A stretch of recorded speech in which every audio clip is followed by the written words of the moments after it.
Get them out. They're not the kind of people we approve loans for." The bank manager doesn't lower his voice. He says it loud enough for the whole branch to hear, making sure the black couple in front of him feel every ounce of humiliation he's serving them. Papers fall from their trembling hands as security moves in, customers stare, and he leans back in his chair, smirking like he's done society a favor. But what he doesn't know is the very people he's throwing out. They're the reason he even gets a paycheck. Stick around to see how this unfolds, and let us know where you're watching from and how you'd react in that moment. Don't forget to like, comment, and subscribe for the full story. Edward Collins sat behind his imposing mahogany desk, a man whose starched white shirt and carefully knotted navy tie were as crisp as his manners, when he wanted them to be. He prided himself on reading people at a glance. Today, as he glanced through the glass walls of his sleek suburban branch, he spotted the next clients on his schedule. Marcus and Layla Jackson entered the bank with their 5-year-old daughter, Zoe, who clutched a stuffed bunny to her chest. Edward forced a professional smile as they approached, but there was something in the way his eyes narrowed, calculating, assessing. He rose with exaggerated politeness, smoothing his tie. "Mr. and Mrs. Jackson, please have a seat." His voice dripped with performative courtesy, masking the flicker of disdain that he couldn't quite hide. Marcus thanked him politely and settled into the chair opposite the desk, wrapping an arm around Layla, whose confident posture and tailored navy dress hinted at the couple's quiet success. Edward flicked through their pre-filled application, skimming it lazily, then let it fall shut with a soft thud. So he began, leaning back as if assessing a problem he didn't want to solve. "You're looking at a house in Willow Grove? That's a nice area. Pretty expensive. Are you sure that's the right neighborhood for you?" Layla blinked, choosing her words carefully. "Yes, we've already picked out the property and negotiated the price. We're here to finalize the mortgage." Edward smiled thinly, tapping his pen against the desk. "Of course. It's just, the rates in that area are, well, premium, high taxes, upscale schools. Are you both confident about your financials? It's not for everyone." The words were polite on their surface, but weighted like an anchor. Marcus met Edward's gaze without blinking. "We're sure." Edward nodded slowly, almost theatrically, as if indulging them. "Well, let's see here." He flipped open their file, dramatically studying their income statements. Both held stable, well-paying jobs in tech and healthcare. But Edward let his mouth twist into a small frown. Interesting. You both make decent money. Very nice. But lenders get nervous about certain risk factors. Neighborhood transitions. Changing demographics." He didn't say what he meant, but the implication hung in the air like a bad smell. Layla's face tightened. She was used to these coded comments, but refused to let her temper flare. Instead, she responded evenly. "Our credit scores are excellent, and our down payment is above average. This shouldn't be an issue." Edward shrugged as if unconvinced. He turned toward the branch's assistant manager, Julia, who'd been hovering by the door. He gave her a look that spoke volumes, and she coughed into her hand, suppressing a smirk before vanishing into the hall. Edward cleared his throat and began typing slowly, deliberately, as if every keystroke cost him. "Just making sure you understand what you're getting into. This isn't a starter home situation. I'd hate for you to get overextended." Marcus clenched his jaw. "We're aware of the budget. We know what we want." Edward paused. He tilted his head, eyes glittering with something between amusement and skepticism. Right. Well, before we go further, I'll need to see all of last year's tax returns. Both of you. And pay stubs for the last 6 months. Oh, and any statements for retirement accounts. We need to be very thorough." Layla raised an eyebrow. "We submitted everything that was on your required list online. This wasn't part of it." Edward gave her that same patronizing smile. "I like to be extra cautious. Some clients find creative ways to fudge numbers. You know how it is." The words were delivered in a cheery tone, but felt like slaps. Zoe squirmed in her seat, sensing the tension. Layla placed a calming hand on her daughter's shoulder, her expression controlled but icy. "We're not those clients." Edward spread his hands, as if he were the innocent party here. "Of course not." Of course not. Just standard procedure. For high-risk loans. Marcus laughed once, a sharp bark with no humor in it. High risk? Our down payment is over 20%. Edward's eyes glittered again. Markets are unpredictable.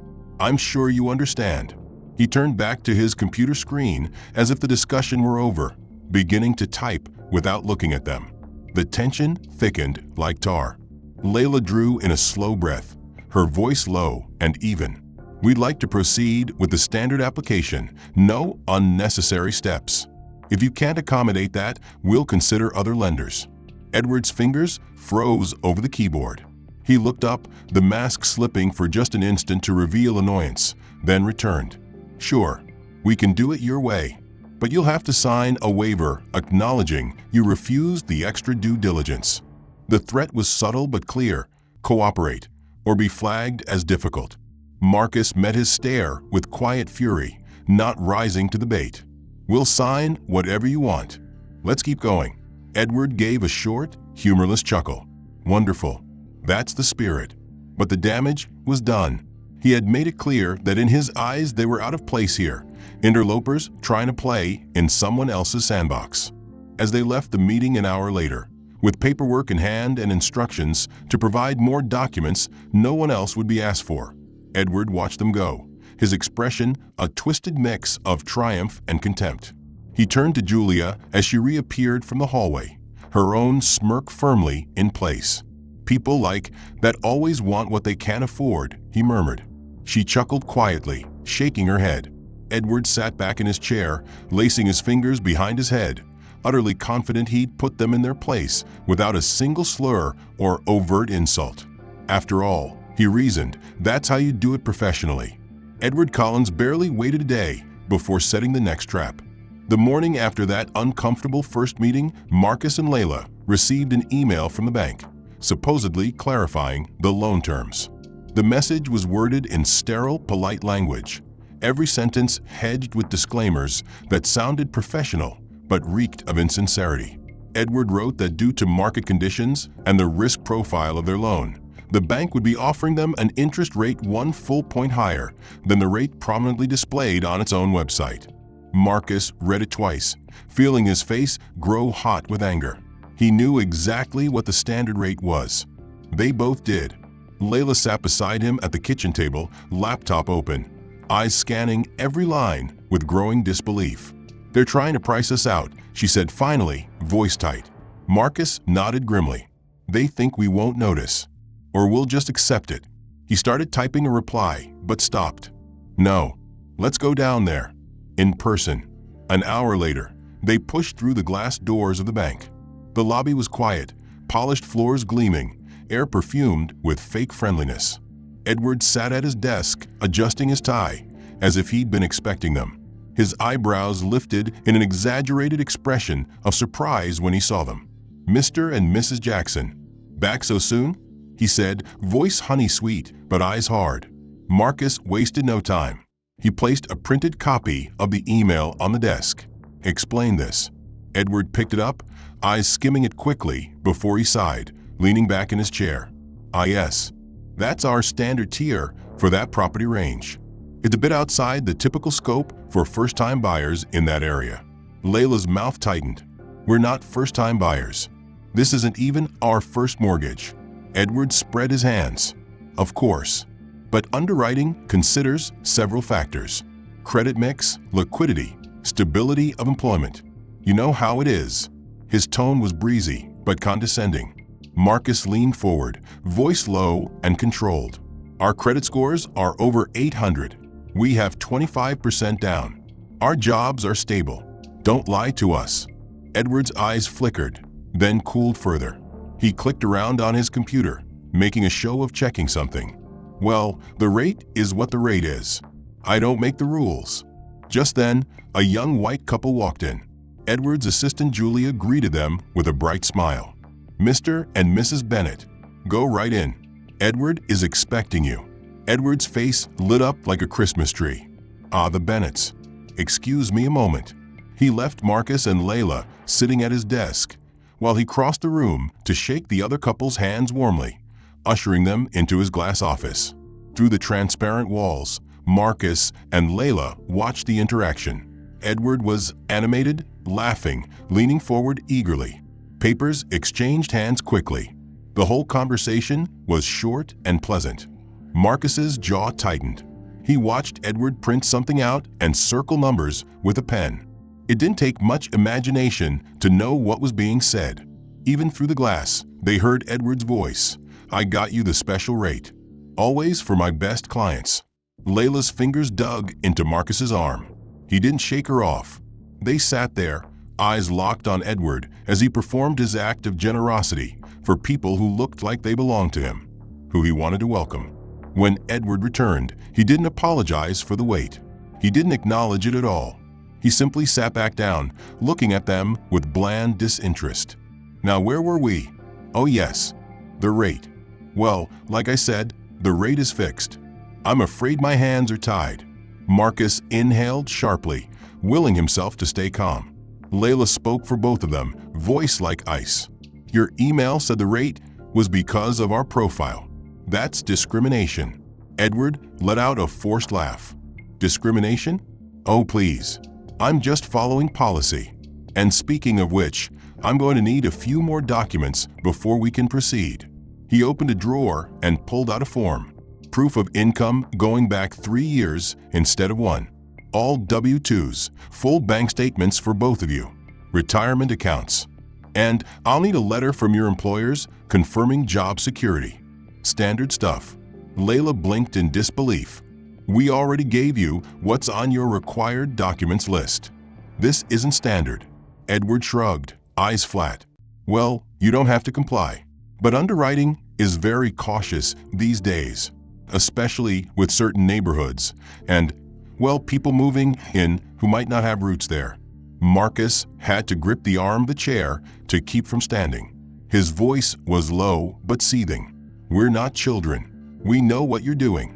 Edward smirked slightly, tapping his pen. "I'm making sure the bank is protected.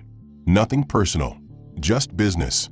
He looked over their shoulders and waved at Julia, who was helping the Bennetts sign their loan package at a table near the lobby window. Julia waved back cheerful. Edward turned to the Jacksons again. "I'll tell you what, if you want to save time, you can just fill out the withdrawal form and we'll close the application today. No hard feelings. Happens all the time." Layla's voice was tight with fury but precise. "You're trying to drive us out." Edward raised an eyebrow. "No, I'm offering you a choice." Marcus drew a steadying breath. "We'll get you the documents. Every last one. But know this, we see you." Edward's smile didn't reach his eyes. "Wonderful. I'll look forward to reviewing them. It's always best when everyone's on the same page." He didn't rise to see them out. Marcus and Layla walked past the bright lobby windows where the Bennetts were being congratulated. They didn't speak as they left the bank, the doors closing behind them with a hiss. Outside, the sun was glaring, the wind biting. Layla stopped on the sidewalk, knuckles white around her folder of paperwork. Marcus didn't look at her at first. He just stared back through the glass at Edward Collins, who was now leaning back in his chair, chatting amiably with Julia, laughing as if the Jacksons were already forgotten. Layla finally spoke, her voice cracking with controlled rage. "He wants us to quit." Marcus turned slowly, jaw set, eyes hard. "Then we won't."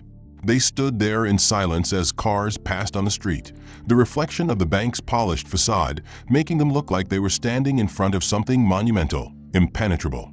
The city seemed to roar around them, indifferent. But inside Marcus's head, the rage was coiling tighter, the sense of being tested without mercy. Layla's fingers slowly relaxed on her folder, but her eyes didn't soften. They met his and held. They didn't say another word. They just turned in unison and began walking toward the parking lot, the weight of everything pressing on their shoulders, but not breaking them. Not yet. Edward Collins didn't wait long before tightening the screws even further, and a few days later Marcus and Layla Jackson returned to the bank, determined to submit every document he had demanded, no matter how excessive or insulting it felt. The morning was crisp and biting. The sidewalk outside the bank wet from an early rain that made the glass facade gleam like a promise it never intended to keep. Layla adjusted the neat folder in her hands, double-checked that Zoe was at daycare so she wouldn't have to watch any of this, and exchanged a quick, tense glance with Marcus. They stepped inside together, shoulders squared, determined not to be intimidated. The lobby was busier than before, with several customers waiting on the sleek benches, the hum of muted conversations undercut by the cheerful, sterile music the bank used to calm everyone's nerves. Julia, Edward's assistant, smiled too brightly as they approached, though it didn't reach her eyes. "Here to see Mr. Collins again?" she asked, voice deliberately loud enough to turn a few heads. Marcus nodded curtly. "We have the documents." Julia made a show of flipping through the appointment book, even though they both knew they were expected. "Oh, let's see if he's free." She walked off, leaving them standing there for a painfully long minute as people stared and whispered. Edward finally appeared at his door, arms folded, brows raised in faux surprise. "Mr. and Mrs. Jackson. Again. What can I do for you?" His tone dripped condescension. Marcus held out the thick folder of documents. "We're here to finalize this. We brought everything you asked for." Edward took it slowly, flipping through the pages like they might be dirty.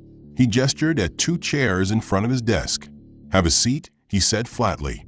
They obeyed, eyes never leaving him. He flicked through the folder with deliberate, insulting slowness. Very thorough. Finally, he looked up at them and let out a short, humorless laugh. "You know, you really should make sure you actually understand these terms before signing anything. Some people get in way over their heads."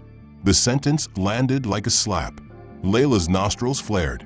"We understand exactly what we're signing. We're not children." Edward's eyebrows shot up in mock surprise. "Whoa, no need to get defensive. I just want to be sure we don't have any misunderstandings. These are big numbers for some folks." His voice was pitched to carry across the lobby. Several heads turned toward them. Marcus's voice was low and controlled, but iron hard. "Say what you mean, Edward." Edward spread his hands innocently, leaning back in his chair. "Just doing my job, making sure everyone's clear. Don't want you defaulting in 6 months and blaming me." He forced a tight smile. A man on a nearby bench coughed awkwardly and pretended to read his phone. A woman checking her account balance openly watched, eyes flicking from Edward's superior smirk to the Jackson's stiff backs. Edward glanced over their shoulders at his audience and gave a little shrug as if to say, "What can you do?" Then he raised his voice slightly. "Honestly, if you're struggling with the terms, I'm happy to explain. Maybe we can find something simpler, less ambitious." Layla's voice cracked like a whip. "We don't want simpler. We want the house we chose, at the rate you advertise." Edward sighed theatrically. "Mrs. Jackson, calm down. I'm trying to help. Don't make this into something it's not." Marcus's jaw clenched so hard the muscle jumped. "Don't tell her to calm down." Edward's smile dropped. His eyes turned cold. "If you can't behave in a professional environment, I'm going to have to ask you to leave." Marcus leaned forward, every word clipped. "We're not going anywhere. You're going to process this like you would for anyone else." The lobby had gone completely quiet now. Even Julia, halfway across the room, had stopped pretending to work and was watching with rapt attention. Edward's voice hardened. "I don't appreciate threats. I think we're done here." Marcus pushed himself out of the chair. "No, we're not. Process the damn application." Edward lifted a hand toward the door and snapped his fingers. Security. 2 uniformed guards stationed near the entrance glanced over, startled at first, but quickly began walking toward them. Layla shot to her feet. "You're calling security on us for asking you to do your job?" Edward didn't even look at her. He spoke to the guards. "These clients are being disruptive. Please escort them out." The guards hesitated, glancing at Marcus and Layla, clearly uncomfortable, but training won out. They positioned themselves on either side of the couple. Marcus's face was stone. Layla's hands shook around the folder. "We have every right to be here," she hissed. Edward didn't blink. "Not if you can't act like adults." His words dripped venom now, polite facade burned away in the heat of the moment. A baby somewhere in the lobby started crying. Someone muttered Jesus under their breath. One of the guards cleared his throat. "Sir, ma'am, let's take this outside." Marcus's hands balled into fists at his sides, breathing hard. For a moment, it looked like he might refuse. Then Layla touched his arm. Marcus. Just his name. Enough to remind him of what was at stake. He deflated just enough to let the guard take his elbow. Together, they turned toward the door, humiliated. Julia had frozen behind her desk, eyes wide, mouth open. Customers openly stared now, no longer pretending politeness. Someone pulled out a phone to record. Edward stood at his desk, arms crossed, head held high like a triumphant judge. "Thank you, gentlemen," he said to the guards. "We can't have disruptions here. Not in my branch." The doors swung shut behind the Jacksons with a quiet hiss that felt like the final insult. Outside, the wind bit at their faces. Marcus shook off the guard's hand and stalked a few paces down the sidewalk before stopping. He bent forward, hands on his knees, trying to steady his breathing. Layla didn't say anything at first. She just stood there, folder hanging limply at her side, eyes shining with unshed tears. A car drove by, the driver rubbernecking at the scene. She wiped her face with the back of her hand, forcing the tremor out of her voice. "He wanted this. He wanted us to lose it in there." Marcus straightened slowly, eyes narrowing, mouth twisting with disgust. "He wants to humiliate us, so we walk away. Give up. Prove him right." Layla looked down at the folder in her hands. The papers were wrinkled now, dog-eared from being gripped too tightly. She swallowed. "He doesn't get to decide that." Marcus looked back at the bank's pristine glass doors. His reflection stared back at him, warped and small. For a long moment, he just stood there, shoulders heaving with slow, deliberate breaths. Layla placed her hand on his arm again. This time, he didn't shake it off. He nodded once, eyes locked on the building like it was a living enemy daring them to come back. He finally spoke, voice raw. "We're not finished." Edward Collins stood in the middle of the branch lobby the morning after he had Marcus and Layla Jackson thrown out, arms folded across his perfectly pressed shirt, surveying the quiet with smug satisfaction as Julia approached cautiously, clipboard in hand, her eyes darting toward the polished glass doors as if afraid the Jacksons might reappear. Edward gave her a thin smile that didn't reach his eyes. "Don't worry about yesterday," he said in a low voice pitched just for her. "I handled it. We don't need that kind of trouble in here." Julia hesitated, biting her lip. They were pretty upset, and some customers were watching. Edward snorted softly, dismissive. "Let them watch. It's my job to protect this bank. Weeding out the risks, the scams, the people who want something they can't afford. I'm not going to be bullied into approving a bad loan." He turned away from her, waving a dismissive hand. "If they can't act civil, they don't get the courtesy." End of story. He didn't notice Julia's uncomfortable expression as she nodded and turned away, pretending to jot something on her clipboard to avoid having to respond. Edward felt a flicker of vindication as he walked back into his office, closing the door behind him with a soft click. He sat down, interlacing his fingers behind his head, replaying the scene from the day before with twisted pleasure. In his mind, they had crossed the line, and he had done what any good manager would do. He had drawn a line in the sand. He glanced at the file still sitting on the corner of his desk, their application half finished, now thoroughly tainted in his eyes. He didn't plan to touch it again except to mark it as withdrawn. It served them right, he told himself. They thought they could come in here and make demands, speak to him like an equal, when they hadn't even earned it. He reached for his phone, tapping out an internal memo to underwriting. "Flag this app for additional review if they resubmit," he wrote blandly, hiding his true satisfaction under neutral corporate jargon. He hit send and leaned back, satisfied. Later that afternoon, Edward held court in the break room, coffee cup in hand, surrounded by a few junior associates and a teller or two who laughed at his jokes just enough to keep him happy. He launched into his favorite performance, the wise veteran banker sharing lessons with the greenhorns. "You know what people don't get about this job?" he asked, eyebrows raised in mock curiosity. It's not about saying yes to everyone who walks through that door. It's about protecting the bank, protecting the community. You see someone come in with big dreams and no discipline, you shut it down. Hard. That's our job. He took a sip of coffee, savoring the silence that followed. One of the junior tellers shifted uncomfortably but didn't argue. Edward's smile widened. He was on a roll now. Look, they'll call it whatever they want. Discrimination, unfair, whatever. But at the end of the day, I'm the one keeping this place solvent. I'm the reason we don't have defaults ruining our numbers. And you know what? I sleep fine at night. He chuckled, the sound low and humorless.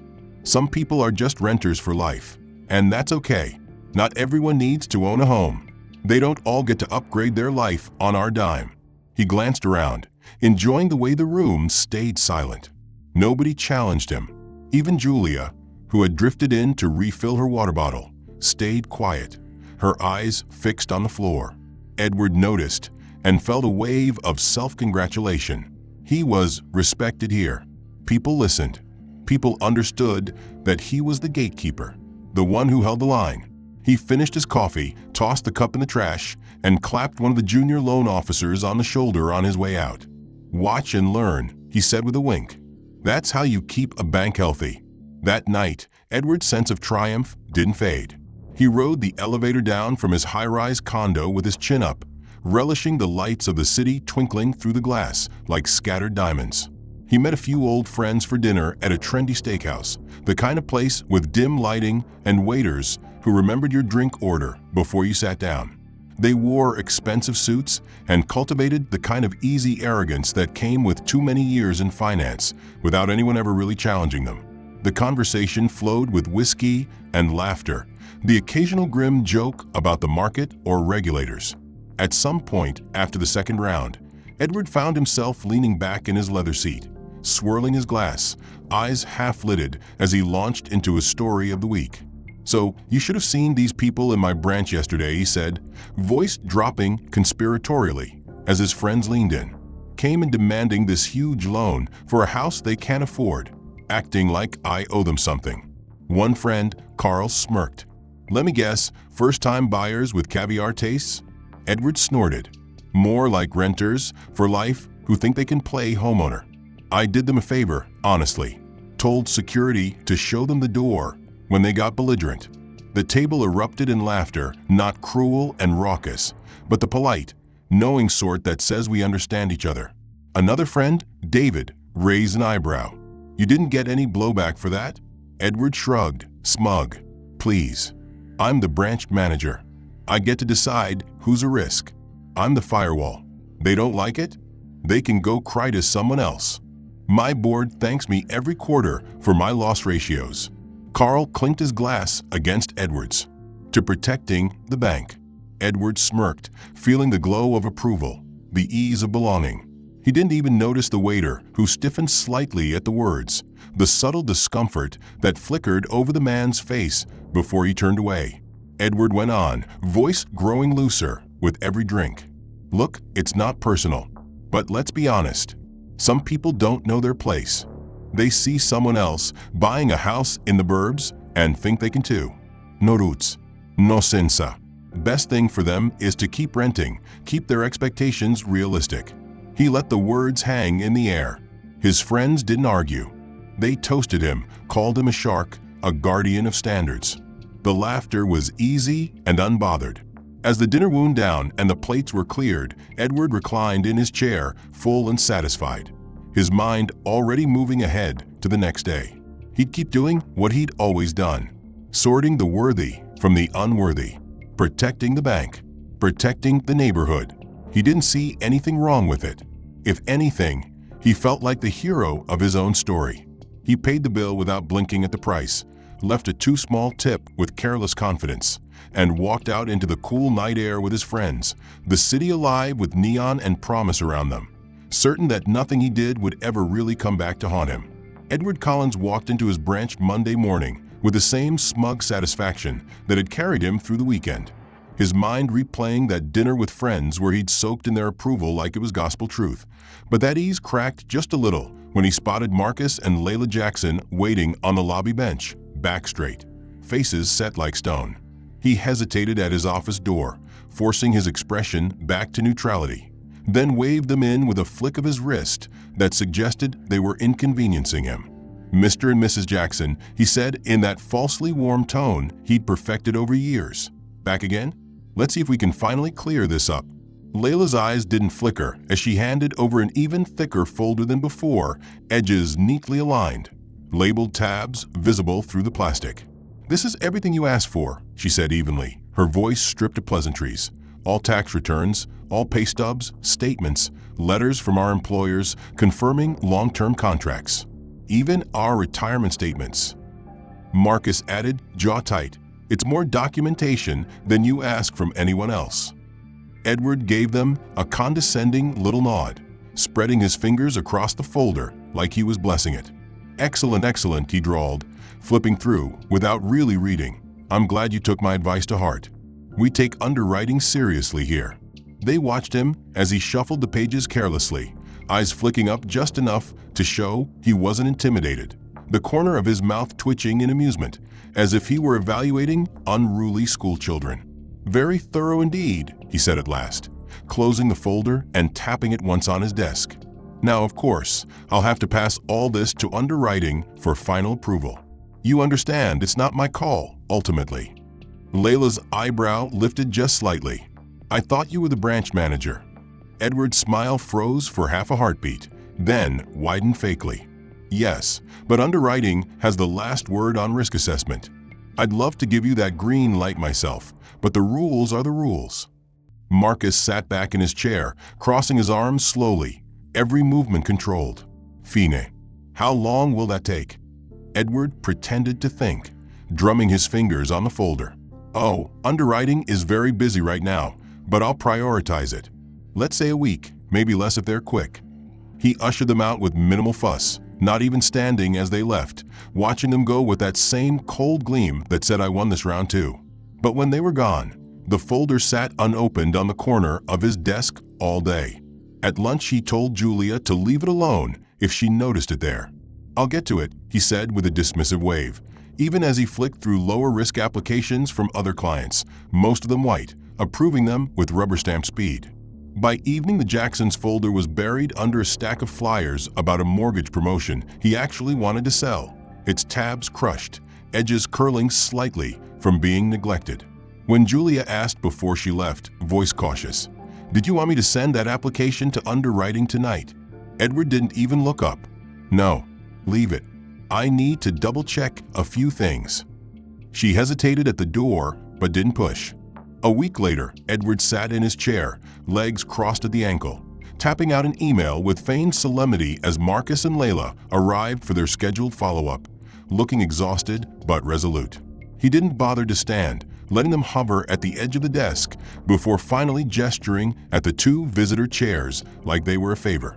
"Ah, yes," he said without preamble, not meeting their eyes. "I'm afraid I have bad news." Layla blinked once, no emotion on her face yet. "Bad news," she repeated tonelessly. Edward sighed in a show of exaggerated sympathy. "Underwriting didn't approve the loan. Too many risk factors. I pushed for you, I really did, but their hands were tied." Marcus's voice was low and dangerous. "Risk factors like what?" Edward gave him a pitying look, voice slipping into mock gentle. "Oh, income stability, area comps, long-term projections. It's complicated, honestly." Layla leaned forward slightly, voice like ice. "Show us the email from underwriting." Edward didn't flinch, but his eyes sharpened, and for a split second the smirk almost cracked. Then he laughed softly, shaking his head. "I'm sorry, but that's internal communication, not for clients." Marcus's hands curled into fists on his knees. "You didn't even send it, did you?" Edward's smile returned, reptilian. "I did everything I could." He let the lie hang between them, confident they had no way to prove it. Julia walked by the glass wall outside the office, hesitating as she saw the tension in the room, but keeping her head down. Edward continued, voice lowering like he was offering a secret kindness. "Look, maybe you're barking up the wrong tree here. This bank might not be the best fit for certain kinds of buyers." Marcus's eyes narrowed to slits. Certain kinds. Edward didn't blink. People with complicated profiles. You might want to try one of those alternative lenders who specialize in your situation. Layla's face turned to stone. Our situation? Edward's smile was all teeth. You know, newer arrivals to the area, changing neighborhoods. Alternative financing solutions can be more flexible with demographics. He delivered the word like poison wrapped in silk. The office had gone quiet except for the hum of the HVAC, the whole branch seeming to hold its breath as Marcus and Layla sat there absorbing the open insult. Edward didn't flinch. He actually leaned back a little, settling in, the master of his domain. Look, he said, now adopting that pseudo-reasonable tone that made Julia's stomach turn when she heard it from down the hall. I don't want to waste your time. You want to keep shopping around?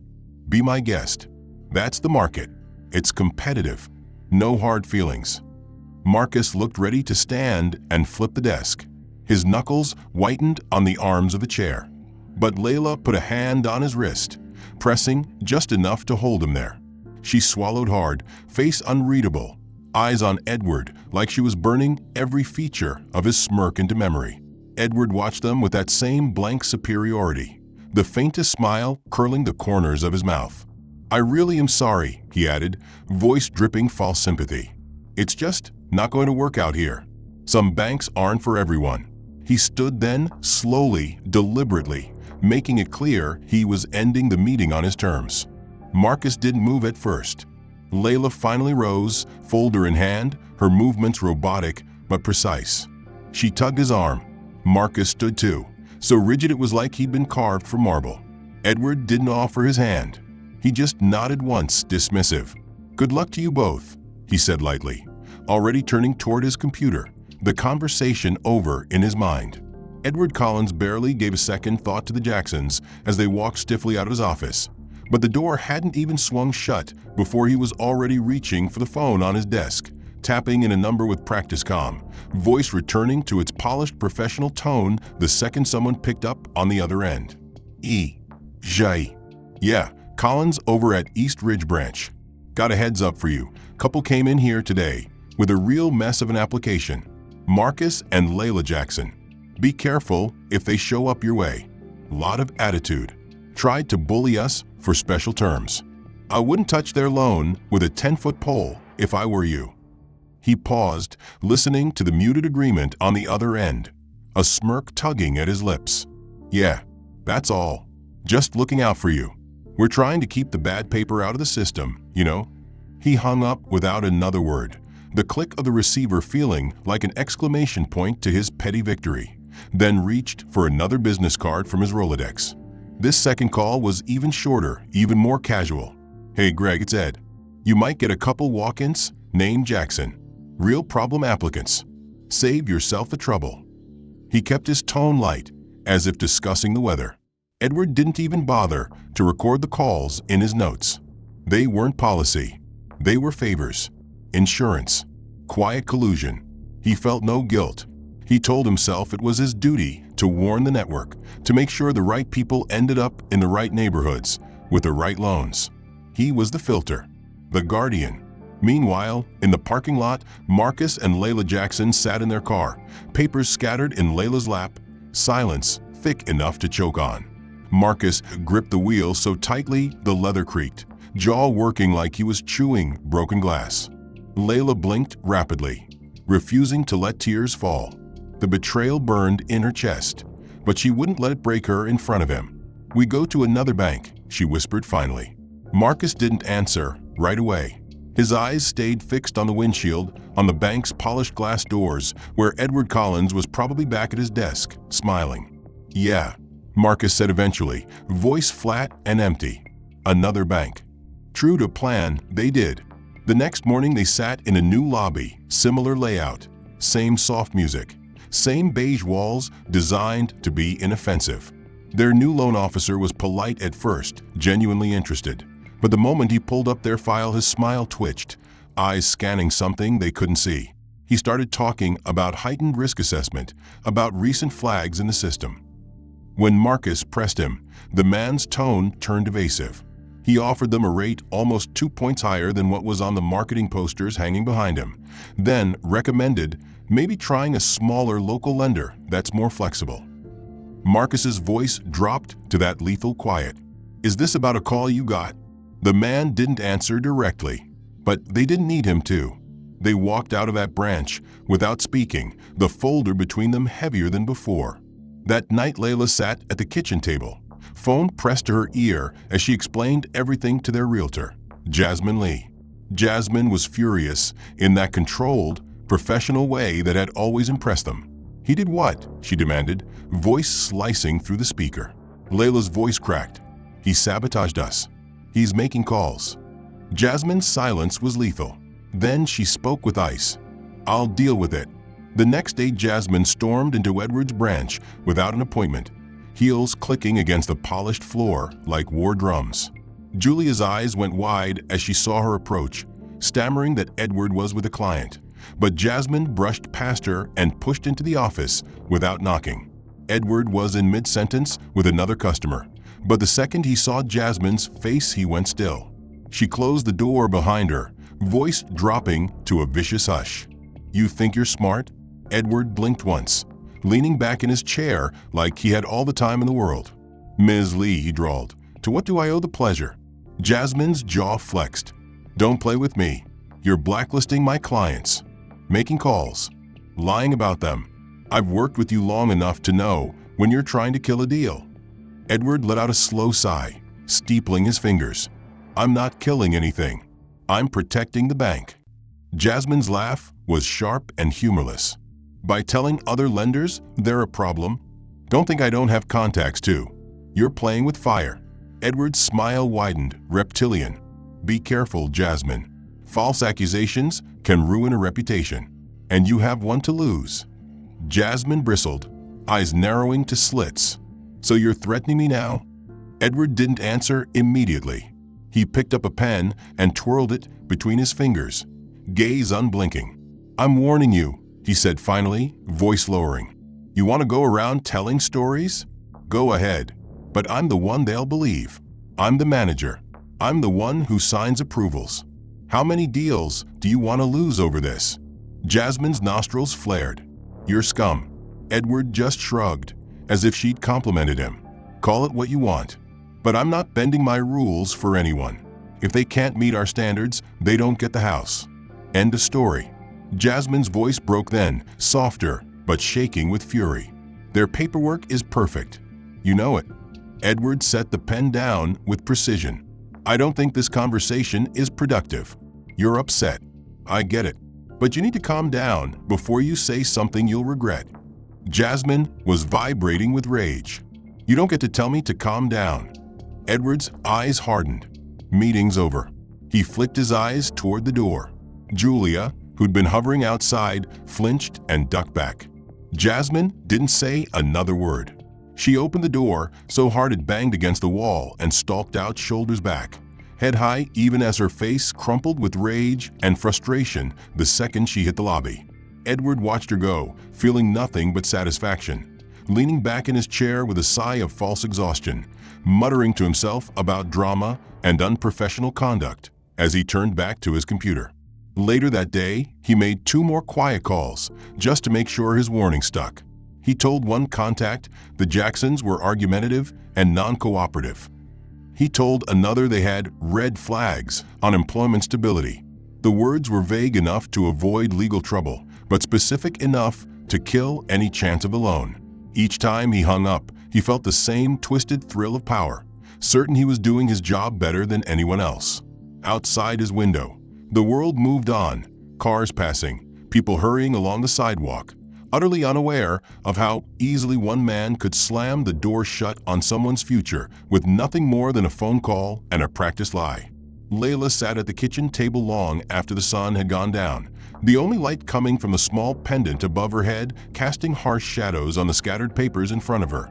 Marcus pacing back and forth in the living room, his voice low but edged with rage as he cursed under his breath about Edward Collins, about the banks, about the whole rotten system that had turned what was supposed to be their dream into a humiliating, exhausting nightmare. Their daughter Zoe slept in the next room, oblivious for now, clutching the stuffed bunny she wouldn't let go of, her breathing steady. The one reminder of what they were fighting for that didn't make Layla want to scream. She picked up one of the letters from Edward's bank, reading the thinly veiled rejection for the 100th time, fingers trembling slightly before she set it down again with a shaky exhale. Marcus stopped pacing, leaning on the counter, voice rough. "We're done. We can't keep doing this. He poisoned the well. No one's going to touch our loan now." Layla didn't answer right away, her eyes fixed on the polished table surface, watching the reflection of the dangling light above, a distorted, wavering circle that felt like a mockery of certainty. She closed her eyes and let the memory of Edward's smirk fill her mind, the way he'd leaned back in his chair, so calm, so smug, so sure he could ruin them and walk away without a scratch. When she opened her eyes again, there was something colder there. She pushed back her chair, ignoring the screech of the legs against the floor, and walked past Marcus without meeting his eyes. He turned to follow, confusion tightening his face as he watched her pick up her phone off the charger in the hallway. "Who are you calling?" he demanded, voice cracking under the strain of too many humiliations to count. Layla didn't answer immediately, scrolling through her contacts with practiced precision until she found the one number she had always hesitated to use. She inhaled deeply, chest rising and falling like she was about to dive into cold water, and finally looked up at Marcus, meeting his furious, exhausted gaze. "My father." Marcus's mouth opened to say something, maybe to argue, maybe to ask if she was serious, but no words came out. He just watched as she hit the call button and lifted the phone to her ear, her knuckles white around the edges. The line clicked once, twice, then connected, the deep, gravelly voice on the other end immediately familiar, even comforting despite everything. "Layla? It's late. What's wrong?" She swallowed hard, forcing her voice to be even calm, professional despite the tears she could feel building behind her eyes. "Daddy," she said softly, "I need your help." There was a pause on the other end, one filled with 1,000 unspoken memories of him telling her she could do anything, of him scolding her when she lost faith in herself, of him promising her he'd always be there if she really needed him. When he spoke again, his voice had shifted, losing the warmth but gaining a focused edge that reminded her he hadn't become who he was by being gentle with people who tried to hurt his family. "Tell me everything," he ordered, and she did. She told him about Edward Collins, about the subtle digs that turned overt, about the public humiliation, about the calls he made to blacklist them, about the folder that never made it to underwriting, about the realtor who'd threatened to complain only to be threatened in return. Marcus stood frozen behind her the whole time, arms crossed over his chest, so tightly it looked like he was holding himself together by sheer force of will, eyes locked on the floor. When she finished, the silence on the other end was heavy, but it wasn't the kind of silence that meant hesitation. It was the silence of calculation, of someone turning over pieces on a chessboard in his mind. Finally, Harold Dawson spoke, and his voice was low and lethal. "Edward Collins," he repeated slowly, as if tasting the name. "Branch manager at East Ridge." Layla didn't speak, just blinked back the tears that threatened to spill over. Harold continued, more to himself now. "East Ridge, that's one of ours. We've propped that branch up for years. They run our investment money through their mortgage division, keep it liquid. They think they're independent, but without our capital, they'd have shut half those branches in 2008. His voice hardened further, turning to ice. "Your husband's been paying bonuses off our dividends."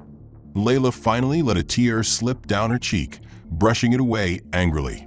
"He doesn't know who we are," she said, voice shaking. Harold's short laugh on the line was humorless, dangerous. "He will." Marcus finally spoke up then, voice raw but steady. "We didn't want to do this. We wanted to do it ourselves." Harold didn't hesitate, didn't coddle them. "And you damn well tried. But this isn't your failure. This is him thinking he can humiliate my daughter and her family while spending the money our firm gives them to stay afloat. Not on my watch." Layla's lip trembled, the dam threatening to break, but she forced it down. "I don't want this to just be revenge," she whispered. "I want him to understand." Harold exhaled slowly, the sound crackling in the receiver. "Oh, he will. He'll understand what happens when you forget who really pays your salary, and he'll understand it in front of his whole board." Layla wiped her eyes again, squaring her shoulders even though he couldn't see it. "Thank you." Harold's voice softened just a hair, the father peeking through the CEO.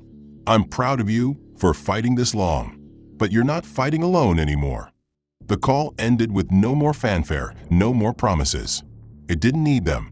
She lowered the phone, hands trembling, and finally let herself sob once, a sharp, painful sound that cut through the apartment before she clamped her mouth shut again. Marcus was at her side in a heartbeat, his arms wrapping around her, their papers scattering to the floor. For the first time in weeks, he felt his chest loosen just enough to let in air. He pressed his forehead to hers, voice ragged. What did he say? She took a deep breath, eyes still wet but blazing with new fire. He said Edward's going to remember who pays his bonuses. Edward Collins woke up on Monday feeling invincible, his expensive sheets cool against his skin as the sunrise glowed through the condo windows. The city spread below him like his personal domain. He smirked at his reflection while adjusting his tie, practicing that same polite grin he used to disarm customers while politely gutting their dreams. He strutted through the bank lobby with his head held high, exchanging nods with tellers who shrank under his gaze and ignoring Julia's wary good morning, as if she were beneath notice. He didn't see anything different in the branch that morning, no sign that the ground under him had begun to shift. He sat at his desk, opening his laptop, humming to himself as he started drafting another email to a competitor, ready to warn them about the Jacksons one more time for good measure, when Julia knocked at the glass wall, her face pale. "Edward," she said softly, voice tight, "there's a meeting on the calendar. Il joue. With the board. Today." Edward didn't even look up, waving a dismissive hand. Routine. Investors love pretending they have teeth. Don't worry about it. He sent the email with a self-satisfied tap of his finger. Hours later, he walked into the conference room 2 floors up, adjusting his suit jacket and smirking at the cluster of board members who'd gathered around the table. He noted the somber expressions with mild amusement, assuming they were about quarterly numbers. He prepared a genial little speech about controlling risk and protecting the community. But his practiced smile faltered when he noticed the unfamiliar faces at the end of the table. A man with iron gray hair sat there, posture regal, eyes piercing as if he were evaluating an insect under glass. Edward blinked. "I'm sorry," he began smoothly. "I don't believe we've met." The man didn't rise, didn't extend a hand. "Harold Dawson," he said simply, the name landing with the weight of decades behind it, enough that Edward felt his chest tighten just a hair, though he didn't know exactly why. Harold let the silence linger until Edward shifted uncomfortably. Edward forced a tight smile. "Ah, one of investors. Welcome. I wasn't aware you'd be joining us." Harold didn't return the smile. His voice was flat. "I'm not joining. I'm running this meeting." Edward's brows knit. He opened his mouth to speak again, but Harold cut him off with a flick of his hand, a gesture that somehow felt like a command. "Sit down." Edward hesitated, glancing around the room for allies, but the board members were watching Harold with an odd deference Edward didn't understand. He sank slowly into his chair, the first crack in his armor.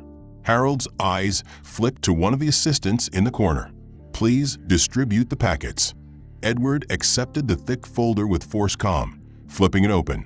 At first, he wasn't sure what he was seeing. Copies of emails, printed transcripts of phone calls, internal memos marked with his own initials, all showing him coordinating with other banks to block the Jacksons. Underwriting notes with his digital signature declining to forward their file. Julia's notes about his instructions to leave it alone. A copy of the security report from when he had them removed from the branch, with customer witness statements attached describing his mocking comments about their understanding of terms. He felt the blood drain from his face as he flipped faster, breathing picking up. Harold didn't raise his voice. He didn't need to. "These are your words, Mr. Collins," he said coldly. "Your decisions. Your policy." Edward's mouth opened and shut. "This is out of context," he managed, voice cracking. Harold's eyes flashed. "You don't get to plead context while you sabotage people's lives for sport." One of the board members cleared her throat. "Mr. Dawson, you know our compliance policies. Why didn't you bring this to us privately?" Harold turned his gaze on her. "Because you all enabled him," he said simply, voice like a scalpel. "Because the shareholders who actually fund this bank deserve to know. Because I'm your largest investor. And because I want everyone in this room to understand what I'm withdrawing if this behavior continues." He tapped the folder lightly. "My firm has been propping up your liquidity for 15 years. We made it possible to survive 2008. We kept your bonuses intact. This man used our profits to pay himself while humiliating my family." Edward's eyes snapped to him, confusion and fear warring with outrage. "Your family," he choked. The door opened behind them, and all heads turned. Layla walked in first, her posture perfect, eyes cool and unblinking. Marcus followed, shoulders broad, face like carved granite. They didn't look at Edward immediately, instead moving to stand at Harold's side like soldiers assembling behind their general. Edward surged halfway out of his chair. This is absurd," he stammered. "They're uncooperative. They refused standard terms, eh?" Harold raised his hand without looking at him. Edward fell silent, rage boiling behind his eyes. Harold turned back to the board. "I have options," he said calmly, voice low but carrying. "We can continue to invest here if I see meaningful change, or I can move our portfolio to your competitors by the end of the quarter." He let that hang. "But only if you demonstrate that you don't tolerate managers who abuse their position and humiliate customers who look like my daughter." Edward tried again, weaker this time. "They were being disruptive. I had to call security. You can't take their word over mine." Marcus finally looked at him then, his voice so soft it was terrifying. "We don't have to. Everyone here can see your words in that file." Layla didn't speak at all. She didn't need to. Her gaze alone was enough to burn holes in Edward's carefully cultivated mask. A board member cleared his throat, shuffling uncomfortably. "Mr. Collins," he said at last, "do you deny any of this?" Edward looked around wildly. No one met his eyes. Julia was at the door, watching, her face pale but resolute. Edward's mouth worked, but no sound came out. Harold didn't look at him as he delivered the sentence. "Your resignation." Now, Edward's face crumpled. "You can't do this," he tried, but the room had turned on him. Someone slid a resignation letter across the table with cold efficiency. Cameras outside the glass wall caught the scene, local reporters who'd been tipped to the meeting, their lenses hungry for scandal. The hush of the room punctuated by the whir of shutters, as Edward realized too late how public this had all become. Edward Collins sat in the aftermath of that brutal meeting as the last board member pushed the resignation letter across the table, the silence roaring in his ears like an oncoming train, his throat so dry he could barely swallow. His eyes darted from Harold Dawson's cold stare to Marcus's grim, quiet judgment to Layla's utterly still, unblinking gaze that seemed to see every lie he'd ever told. He picked up the pen with fingers that trembled despite his effort to stay composed, his signature stuttering across the paper like a dying thing. When he looked up again, no one spoke. They didn't have to. The decision was final. Julia stepped forward awkwardly with a cardboard box for his things, not meeting his eyes as she placed it on the edge of the table, the sound of it landing far too loud in the hushed room. Edward stared at the box, rage boiling behind his eyes, but he said nothing, his teeth grinding so hard his jaw ached. Harold didn't spare him another glance as he turned to the rest of the board. "We'll be reviewing all loan practices going forward," he announced in that precise, commanding voice that brokered no argument. "And you will be issuing a formal apology to the Jackson family, on your website, in your lobby, in writing." The board members shifted uncomfortably but nodded as one, none willing to test the resolve of their largest investor. Edward felt something sour rise in his throat as the reality settled in. He was being erased, disavowed, sacrificed to save the institution's face. Later, he carried the box through the branch lobby he'd once ruled like a king, every employee studiously avoiding his gaze, Julia busying herself with imaginary paperwork, the junior loan officers who had once hung on his every word now refusing to look up from their screens. A single security guard trailed him politely but firmly to the door. Edward hesitated at the threshold, turning to glare at the polished walls, the scent of coffee and bank-branded air freshener suddenly nauseating. For a moment he opened his mouth like he might bark one last command, reclaim even a scrap of dignity, but nothing came out.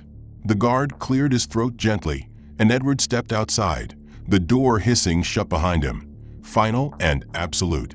That afternoon the bank issued its apology, a carefully crafted statement vetted by lawyers, but still unmistakable in its admission. They regretted the unacceptable conduct of a manager who had failed to uphold our values of fairness and equity. They were reviewing all policies and training, and most importantly, they named Marcus and Layla Jackson directly, apologizing to them for the unwarranted barriers and humiliation they experienced. The apology ran on the bank's social media channels, on local news sites, even in print in the city's biggest newspaper the next morning. The branch staff were ordered to read it aloud in a meeting, Julia's voice cracking as she stumbled through the lines while her colleagues sat stiff and silent, remembering every insult, every time they'd stayed quiet while Edward held court. Edward watched it all unfold from the cracked screen of his old phone, sitting in the corner of a bar he'd once considered beneath him, his suit wrinkled, tie askew, hair disheveled from running a shaking hand through it 100 times. The bartender cast him an uninterested glance before moving on to someone who actually tipped well. Edward tried to order another drink, but his card was declined. He fumbled with another, cheeks burning as the bartender finally sighed and waved him off with thinly veiled disgust. He left the bar into the cold night air, the press of his cardboard box awkward in his arms, wind biting at the shame on his face. The next day, he was on the phone before dawn, teeth clenched, calling contacts at other banks, where he'd once been courted for his risk discipline, his tough approach. The first call ended politely enough with vague excuses about staffing freezes and not the right fit. The second hung up halfway through his awkward, desperate pitch. By the fourth rejection, he wasn't even pretending to be calm anymore, voice cracking as he begged for a meeting, any meeting, some chance to explain, to spin, to salvage. But his name had become radioactive. HR departments flagged his resume the second it hit their inbox. Recruiters closed his calls with mumbled apologies, aware their firms were in damage control mode, no one wanting to be the one to hire the face of the discrimination scandal making local news. He showed up in person at one smaller credit union, sweaty and pale, box of papers under his arm, insisting on talking to a manager, only to watch the receptionist's eyes flick to the newspaper clipping on her desk, where his face smirked under the headline, "Bank Manager Resigns Over Discrimination Scandal." She refused to call anyone. He tried arguing, voice cracking, cheeks blotchy red, but security escorted him out quietly, firmly, the same way he'd once had Marcus and Layla thrown out of his own branch. At home, he sat at the tiny rented kitchen table of the second-rate apartment he'd been forced to move into when the condo fees dried up, the box of awards and plaques he'd once displayed so proudly now piled haphazardly on the floor. He picked one up, a cheap acrylic trophy naming him Branch Manager of the Year, staring at his own grinning photo on the label until his eyes blurred. He tried to call Julia once, half-drunk and slurring apologies into her voicemail, but she never called back. He knew she wouldn't. He didn't even blame her. Meanwhile, the Jacksons met with the bank's executive team in a carefully arranged meeting, Harold beside them like an implacable wall of quiet fury as they read the official apology aloud and offered assurances of policy changes. Marcus said little, his face set, eyes cold. Layla accepted the letter with a measured nod, her fingers steady even though her heart thundered. Zoe held her hand tightly, confused but curious, the entire branch watching as the family that had been forced out now walked in with heads high, unbothered, unafraid. The bank manager who greeted them was new, contrite, eager to please, apologizing again and again. Edward watched the news coverage from his phone in bed, blankets pulled up to his chin like a shield. The reporter's voice flatly describing the bank's commitment to change, while the camera panned over Layla shaking hands with board members, Marcus standing, solid, behind her. Edward threw the phone across the room, watching it shatter on the floor. feeling something twist in his gut that wasn't just rage, but something sourer, uglier. The first real taste of what it meant to lose everything he thought he deserved. Months later, Edward Collins woke before dawn to the sound of the city's garbage trucks grinding down the street outside his small, shabby apartment. The single window cracked from years of neglect, letting in a thin line of cold gray light that cast his scattered clothes and unopened bills in harsh relief. And he sat up slowly, rubbing the back of his neck, feeling the stiff pull of muscles that hadn't known real rest in weeks. He dressed carefully, pulling on a collared shirt he had ironed the night before, the cuffs fraying slightly but still presentable, and paused at the mirror above the sink, meeting his own bloodshot eyes with something that looked like resentment, but slowly softened into something closer to shame. He remembered the headline that had ruined him, the face of Layla Jackson behind that conference table, eyes cold but unflinching as he signed his own resignation.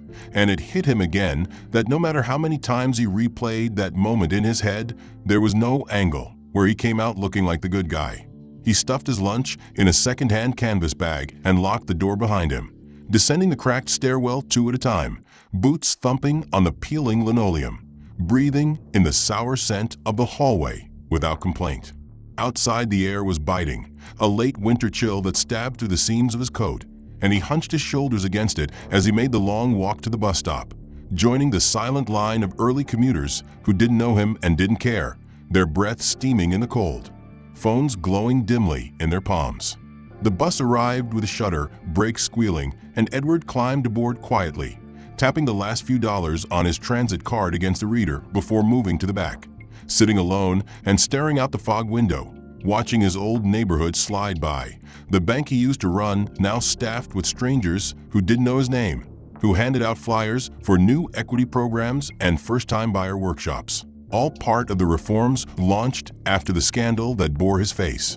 The bus dropped him 2 blocks from the converted warehouse that housed the nonprofit where he now spent his days, and he trudged through the puddles on the cracked sidewalk until he reached the door, pushing it open with a brittle ring of the overhead bell that was somehow both welcoming and accusing. Inside, the air was warmer, filled with the scent of burnt coffee and old paper, the walls covered in faded posters about housing rights and loan literacy, the front desk manned by a tired volunteer who gave Edward a short nod without judgment. He signed in quietly, checking the clipboard of today's appointments, families coming in for help navigating a system he had once exploited, mothers clutching folders full of rejection letters, fathers who had never gotten a call back, all of them worn down by the same polite cruelty he used to deal like cards at a poker table. Edward set his bag down at his assigned cubicle, the battered chair creaking under his weight, and took a long breath, letting the taste of guilt and resolve settle on his tongue. He glanced at the training manual open beside his computer, the pages dog-eared and underlined in blue pen. Tips on explaining credit scores without condescension, how to flag discriminatory practices at partner banks, how to teach clients to read the fine print without feeling stupid. He had read those pages so many times he knew them by heart, every line an indictment of the man he used to be, the manager who once smirked and told Marcus Jackson to find a bank more suited to his situation. Edward wiped a hand over his mouth, eyes closing for a moment as he let the memory sting, then picked up the phone and dialed the first client on his list, voice calm and careful as he explained refinancing options to a woman who kept apologizing for not understanding.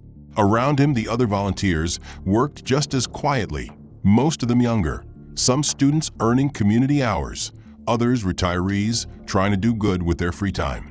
A few of them eyed Edward with suspicion even after months of watching him show up every day, never late, never complaining, never avoiding the worst cases. He didn't blame them.